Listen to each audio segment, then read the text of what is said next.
The wind was sharp that night, slicing through her thin blanket like knives. Her hands shook as she clutched her little girl close to her chest. The child had stopped crying hours ago. Too weak, too cold, too tired. Snow clung to their bodies, and her feet were raw, bleeding. Still, the alien mother kept walking. Her eyes locked on the next door ahead. It was the first door, a tall iron gate with warm light glowing behind the windows. She knocked softly, then harder. Her voice barely a whisper. "Please. We need shelter," a voice shouted back. "Get away, creature. Go freeze somewhere else." The door slammed shut before she could say another word. She turned away, her heart already heavy. But she didn't stop. She couldn't. The child in her arms needed her to keep going. The second door was made of metal, and buzzing with electricity, security lights blinked. A camera turned toward her. "Please, my daughter is sick," she begged. A robotic voice replied coldly, "No aliens allowed." Then the lights switched off, leaving her in darkness again. The third door didn't even open. She knocked and waited. And waited. From inside, laughter echoed, cruel, mocking. She lowered her head and walked on, ashamed and shivering. Her child whimpered, "Mama, my feet hurt." She kissed the girl's forehead, brushing frozen strands of hair away. "We just need to find someone kind," she said, her voice breaking. The fourth door belonged to a wealthy family. She could smell food cooking inside. Her stomach twisted in pain, not for herself, but for her daughter. She knocked, then fell to her knees. A woman opened the door, looked down at her like dirt. "Filth like you don't belong in this part of the colony." She threw hot water at them, not enough to burn, just to shame. The woman slammed the door as the alien mother wept silently. The fifth, sixth, and seventh doors all rejected her before she could even speak. People saw her alien skin and closed their doors without hearing her cries. By the eighth door, her legs were trembling and the child was coughing. She knocked faintly, leaving smudges of blood on the surface. This time, a man opened, looked at the child, and for a moment, his eyes softened, but his wife pulled him back, hissing, "Don't be stupid. We could get arrested." The man closed the door, and the mother's hope vanished with it. She looked up at the sky, snow falling harder now. Stars blinked coldly above, distant and uncaring. The child said, "Mama, maybe we should lie down now." She nodded, but didn't. "Stop walking." At the ninth door, a voice said they didn't want parasites. The 10th told her to crawl back to whatever planet she came from. The 11th threw garbage at her, yelling, "Take this and eat it, beast." By the 12th door, her knuckles were bloody, her face streaked with frozen tears. This door didn't open at all, even after 10 knocks. She collapsed to her knees outside it, whispering, "Please, please, someone." But no one came. She wrapped her body tighter around her child, trying to warm her, but the girl's lips had turned purple. Her tiny voice whispered, "Are we going to die, Mama?" The mother swallowed the lump in her throat and smiled through pain. "No," she lied. "We just have to knock one more time." And so she rose, legs shaking, barely able to carry her child anymore. She stumbled forward through the thick snow, until she saw at the 13th door. It was small, quiet, and old. No rich lights, no cameras, no fancy security, just a single soft glow inside. Flickering like a candle, she stood there for a moment, breathing heavily. This was the last door. She had nothing left, no strength, no hope, but she lifted her fist and knocked. One soft knock, then another. And just as she was about to fall, the door creaked open. A human stood there, older than the others, with tired eyes and rough hands. He looked at her, at the child in her arms, at the blood on her feet, the frost in her hair, the bruises across her face. And he didn't say anything for a long moment. The wind howled behind her, but the inside of his house looked Warm? Then, finally, the man spoke. Come in. Her eyes widened, unsure if she was dreaming. WH. What? He stepped aside, repeating gently, come in, and for the first time in many nights. The alien girl did not cry because of pain. She cried because someone had finally shown mercy. The human man didn't smile, didn't ask questions. He simply stepped aside and pointed toward the small fireplace inside. The alien mother hesitated, holding her child tighter. But the wind behind her was cruel, and the child had already begun to shiver again. She took a shaky step inside, unsure if this was real or just another cruel trap. The warmth hit her like a wave, painful and shocking. Her frozen skin tingled. Her feet ached worse now that they were no longer numb. She stumbled, almost falling, but the man caught her elbow. Gently, he helped her sit by the fire.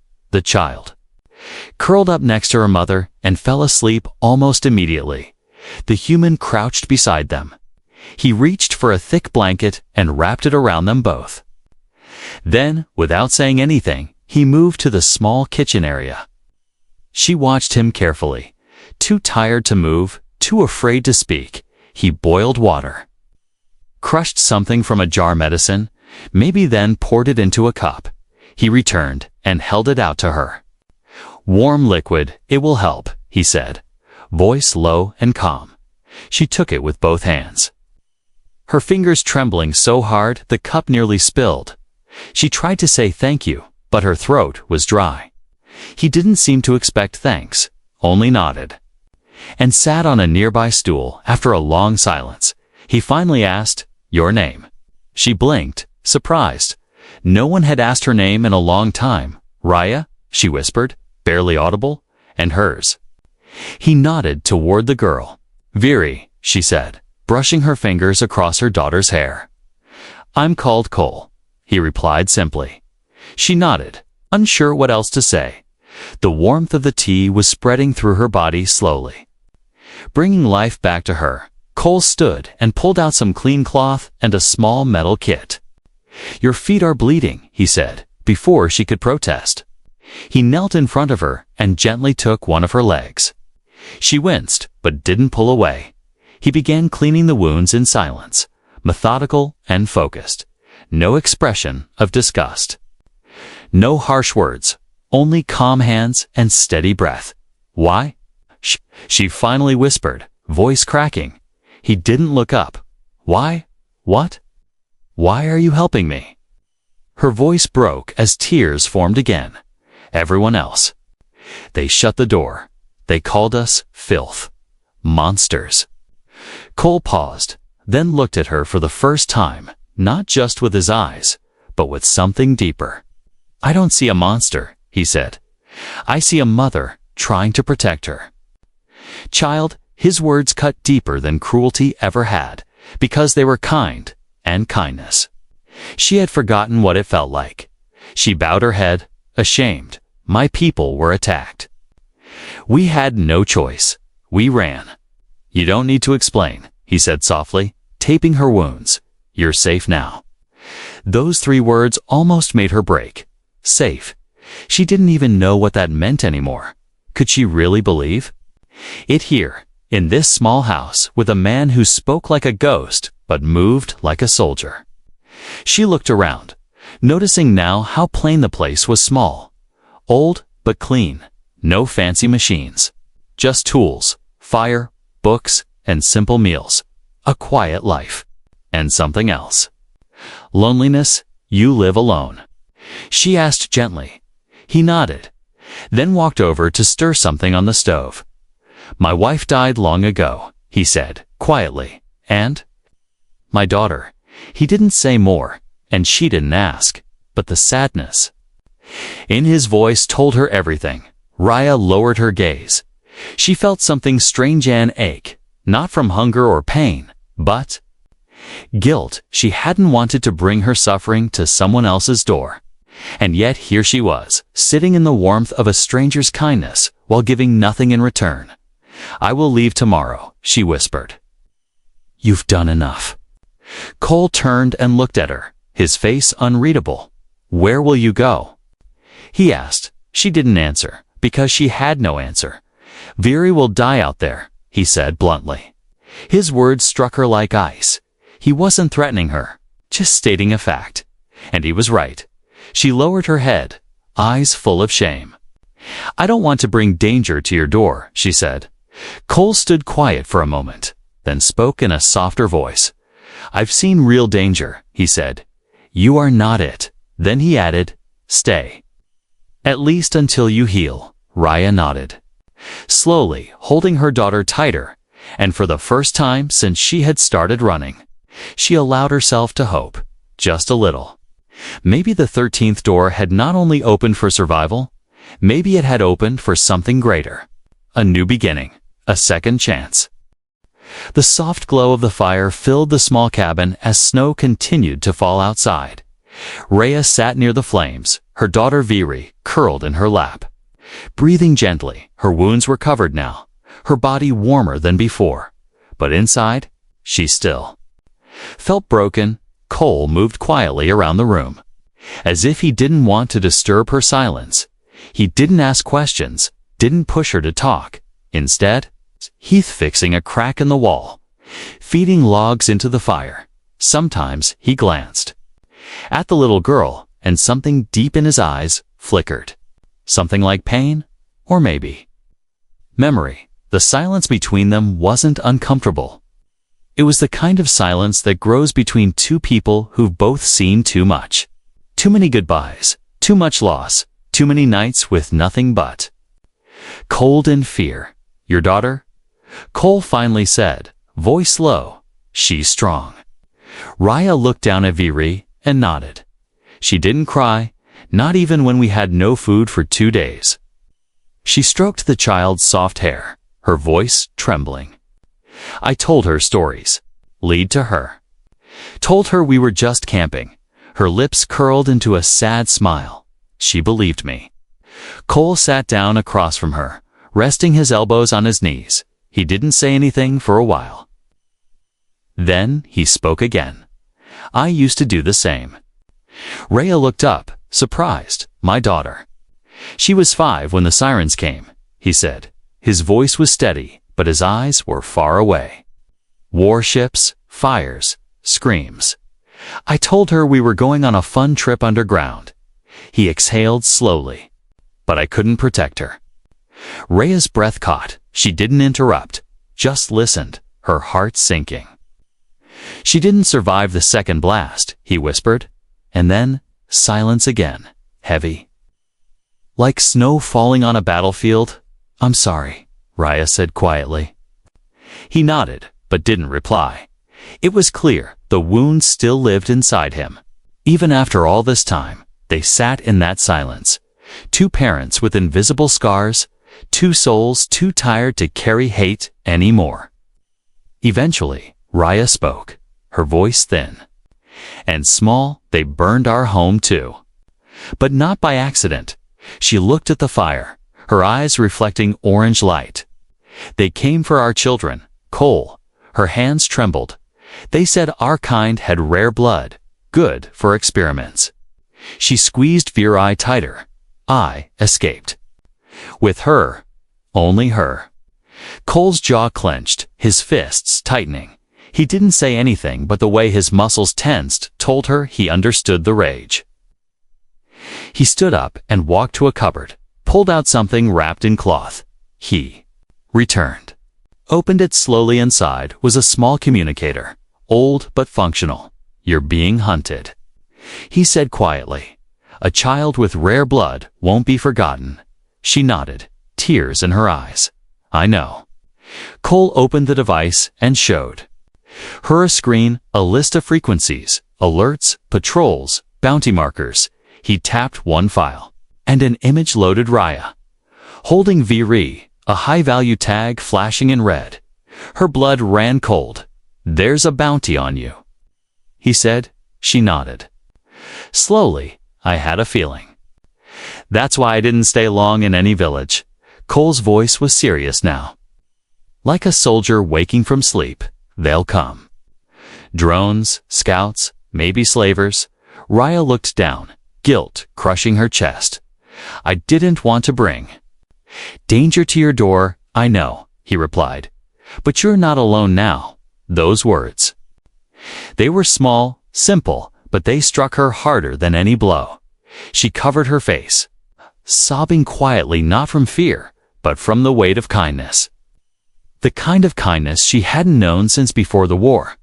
Cole stood and pulled out a small silver blade from a wooden drawer.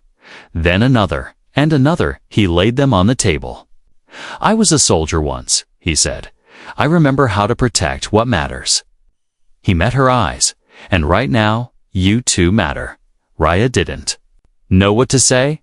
All her life, people had seen her as a thing to use, a body to push aside. But this man? He saw her as a person, a mother, someone worth defending. That night, she didn't sleep on the floor.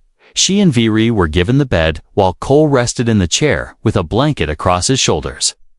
And when Raya closed her eyes, she whispered a prayer she hadn't spoken in years. Let this not be a dream, because somewhere in the deepest part of her broken heart, she had begun to hope again. Morning came slowly. The snow outside glowing pale gold under the rising sun. Inside the cabin, the fire had burned low, but the warmth remained. Raya opened her eyes before Viri did, her hand still resting protectively over her child's chest for a few seconds. She didn't move, just listened to the silence. There were no alarms, no boots stomping outside. Just the soft crackle of coals and the quiet breathing of a man sitting by the window. Cole hadn't slept much. He was watching the horizon through a foggy window. His shotgun leaned beside the wall, and a small mug of cooling tea sat untouched. In his hands, he turned slightly when he noticed Raya stir. You slept, he said, with a faint nod. It wasn't a question, more of a quiet observation. Raya nodded back. For the first time in weeks, she whispered, it didn't feel like a war in my dreams. She sat up slowly, wincing a little. Her feet still ached, but the bandages had held. Viri mumbled and rolled into the blanket, still fast asleep. She's still burning a little. Raya said softly, touching the girl's forehead. I'll get more herbs for her fever. Cole replied, standing. There's a patch that grows behind the ridge. Takes an hour, maybe less. Raya's heart jumped. You're leaving? Just to the ridge, he said calmly, pulling on his thick coat. I'll be back before she wakes up. She hesitated, biting her lip. Fear still lived in her bones. Even now, she didn't want to be alone, not again. He noticed the look in her eyes. Paused at the door.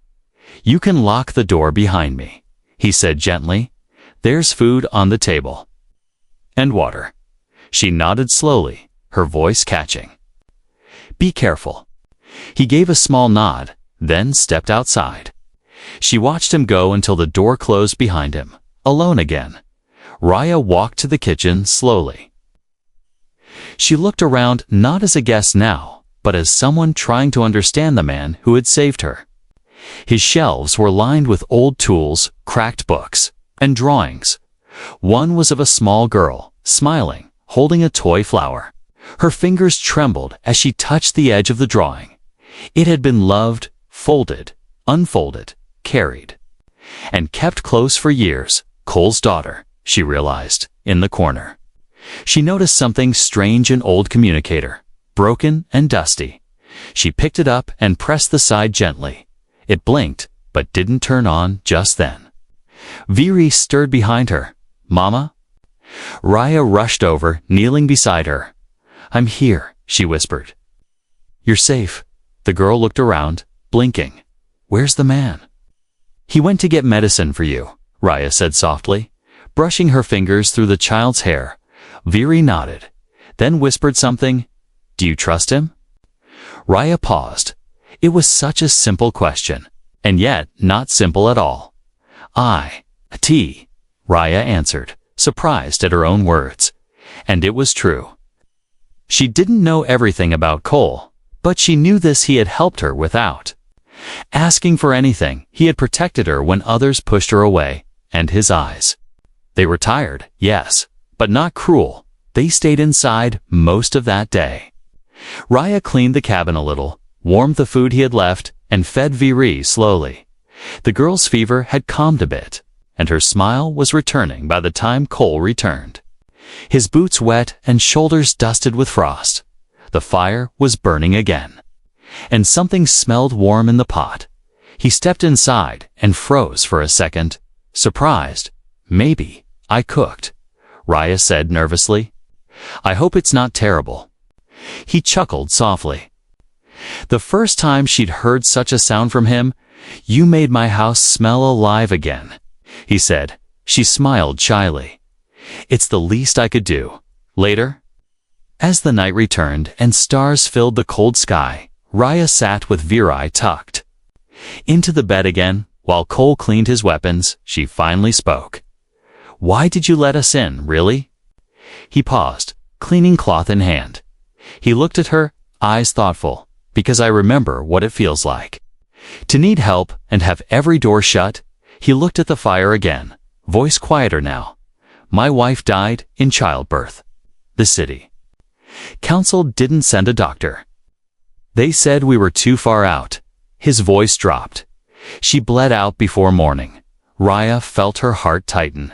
She said nothing, but her eyes said everything. Pain, understanding, grief shared without words. He looked back at her and said, "I told myself, if anyone ever knocked on my door again, I wouldn't make the same mistake." A long silence stretched between them, not empty, but full of silent trust, slowly growing between them like light returning to a frozen world. And that night, as Cole placed another log into the fire, and Raya whispered a song to help Viri sleep, something changed inside the cabin. It was no longer a stranger's shelter. It was starting to feel like a home. The wind outside had changed. It howled louder than before, carrying a sharp bite that cut through even the thick cabin walls. Cole stood at the window, watching the horizon. His eyes were narrowed, his breath steady. Something was wrong, and he could feel it. Raya was cleaning the dishes quietly when she noticed him staring. She wiped her hands and walked over. "What is it?" He didn't look at her, just pointed. "Do you see that blinking light out there?" She followed his gaze. Far in the distance, near the ridgeline, a red light flashed once, then twice. Then again, her breath caught. "That's a scanner." "Drone," she whispered, her hands trembling. "Military?" "Worse," Raya said, voice low. "Private trackers. Bounty hunters." Cole turned away from the window and began pulling gear from under the floor. A dusty case opened to reveal weapons, low but well-maintained. He tossed her a small device, a signal jammer. "Strap it to your daughter's ankle." Raya's hands shook as she took it. "You were ready for this," she said quietly. "I used to be hunted too," he replied, loading shells into a rifle, "but not anymore. This is my land." They'll regret stepping on it. Raya crouched near Viri and gently clipped the jammer around her tiny ankle. The girl looked confused, but Raya kissed her forehead and said, "It's okay, baby. Mama's just keeping you safe."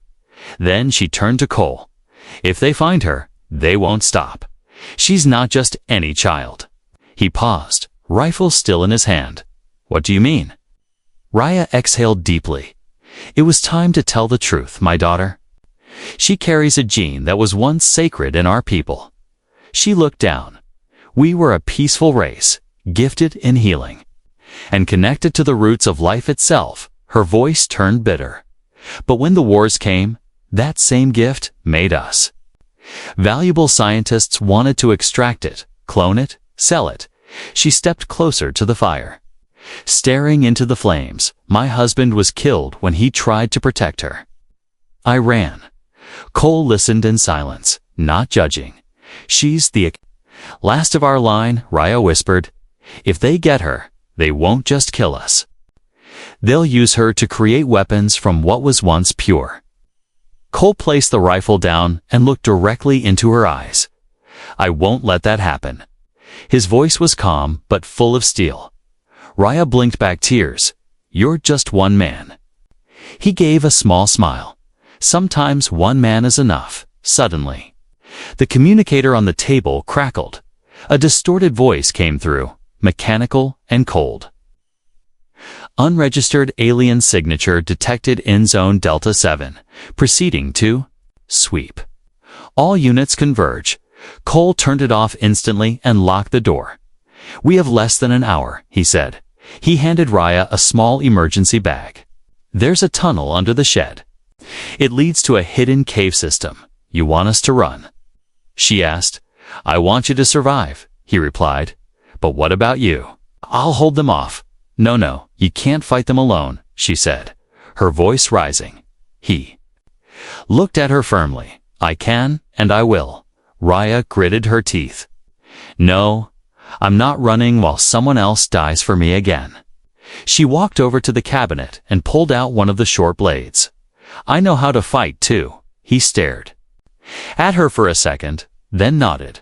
All right, then. We fight together. Veery woke up from the noise, rubbing her eyes. Mama? Raya rushed to her, lifted her gently. Sweetheart, I need you to listen to me, she whispered.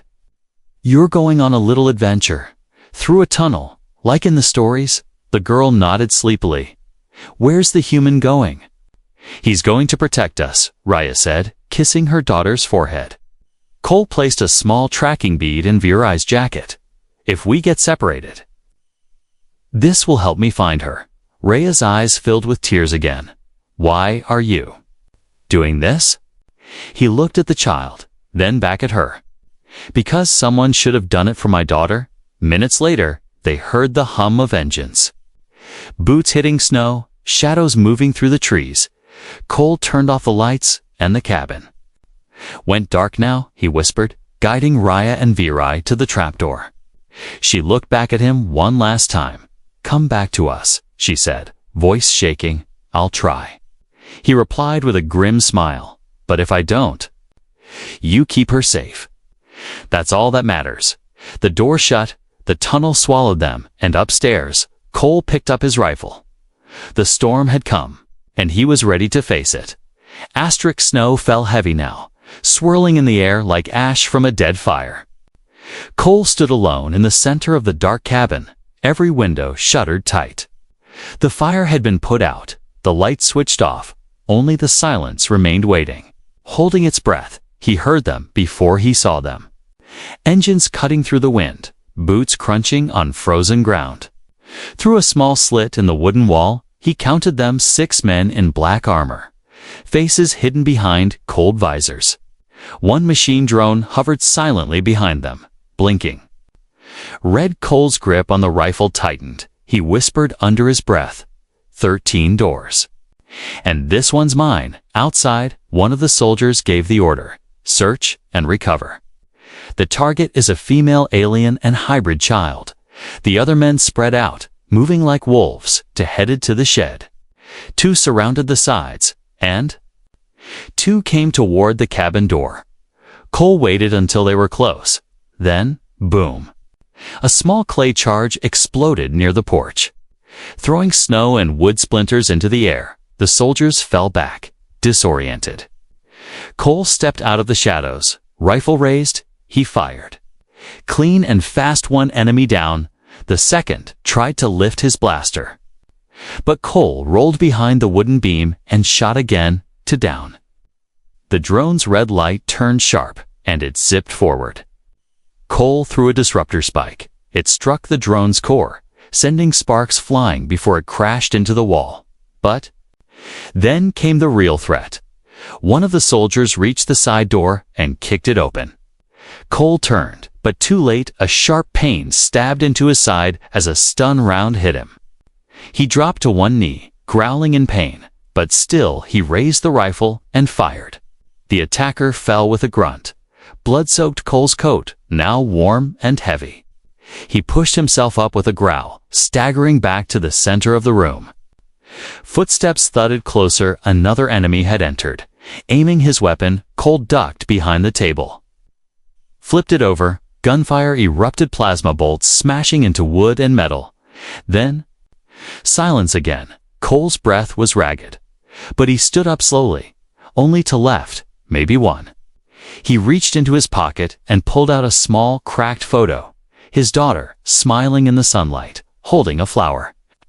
He whispered, "I told you. I'd protect someone else." Just then, thump, the final soldier entered, bigger than the rest. Armored more heavily, Cole raised his gun. Click. Empty. He threw it aside and pulled out the blade. The enemy charged, shouting. They clashed in the center of the cabin, metal scraping, fists flying. Cole took a hit to the jaw, another to his ribs, but he didn't fall. He fought like a man with nothing left to lose and everything to protect. Finally, with a roar, he drove the blade into the enemy's side. The man groaned, dropped his weapon, and fell to the floor. Cole stood over him, bleeding, breath shallow, vision blurry, outside. The snowstorm howled louder, but inside, it was over. The cabin was full of broken furniture, smoke, blood, and silence again. Cole leaned against the wall, sliding down slowly. His hand pressed to his wound, his head resting back. "I did it," he whispered. Then his voice softened. "I hope they're safe." Far below, deep in the tunnel, Raya froze. The sound of explosions had faded, but something inside her chest twisted fear. Instinct, something unexplainable. She turned to the girl, who looked up at her, eyes wide. "Mama, is the human okay?" Raya held her daughter tight. She couldn't stay down there any longer. "No," she whispered. "I'm going back." She lifted Viry into a hidden corner of the cave, near the warm blankets Cole had stored there long ago. She kissed her daughter's forehead. "I will come back, little star. Stay quiet, stay hidden." Then, blade in hand, she climbed back into the tunnel and ran. When she reached the cabin, she pushed open the broken door with shaking hands. "Cole." Her voice echoed through the silence. She stepped inside. Gasped. The cabin was a mess of blood and smoke. Bodies of soldiers lay sprawled across the floor, and in the corner, Cole sat, his head tilted, his eyes barely open. "Raya," he whispered, smiling faintly, "you came back." She rushed to him, kneeling. "You're bleeding badly." "I've had worse," he muttered, with a grin, then coughed. She grabbed clean cloth from the shelf and pressed it to his wound. "You fought them all." "For us," she said, tears falling. He looked at her. "You weren't just the 13th door," he said weakly. "You were the reason I opened it." She leaned her forehead against his. "You can't die," she said. "Not now. Not." After all this, he closed his eyes and whispered, "Then don't let me." And she didn't, because this time Raya would fight to protect him, just like he fought to protect her. The snow melted slowly as the days passed. The storm that had raged through the night was now a memory, and inside the small cabin, the scent of warm soup and herbs filled the air. Cole lay on the bed, pale but alive. His wounds were deep, but Raya had fought like a mother, a healer, and a survivor. She had stopped the bleeding, cleaned the wounds, and stayed awake for 2 nights straight. Viry sat quietly nearby, her tiny hands holding a cup of warm tea she had made with Reyes. "Help, is he going to be okay?" She asked softly. Raya smiled gently, brushing her daughter's cheek. "Yes, my star. He's strong." Cole stirred, letting out a soft groan. Raya rushed to his side, her heart leaping. He opened his eyes slowly, blinking against the sunlight that peeked through the cabin window. "You're still here," he whispered. Voice rough but full of life. "I told you I would be," Raya replied. Her hand resting over his, he turned his head toward the sound of footsteps. Viry stood there shyly, holding a carved wooden flower. "I made this," she said, placing it beside him. Cole looked at the small gift, then at the child. "Thank you," he said with a tired smile. "I don't remember the last time someone made something for me." The days turned into weeks. The cabin was slowly repaired. Rhea patched the broken walls. Cole guided her from his chair. Viri played outside in the snow that now sparkled with sunlight instead of fear. The three of them were no longer just survivors. They were becoming something else, something warmer, something real. One morning, Rhea sat outside with Cole, both wrapped in blankets. They watched the trees sway gently in the breeze. "I've been thinking," Cole said, his voice stronger now. She turned to him, curious. "I used to think I was done with this world," he admitted, "after I lost my daughter. I stopped living. I just existed." Rhea's eyes softened. "I know that feeling," she whispered. "But now," he continued, "you and Viri, you brought light into this place again." He reached into his coat and pulled out a small data crystal.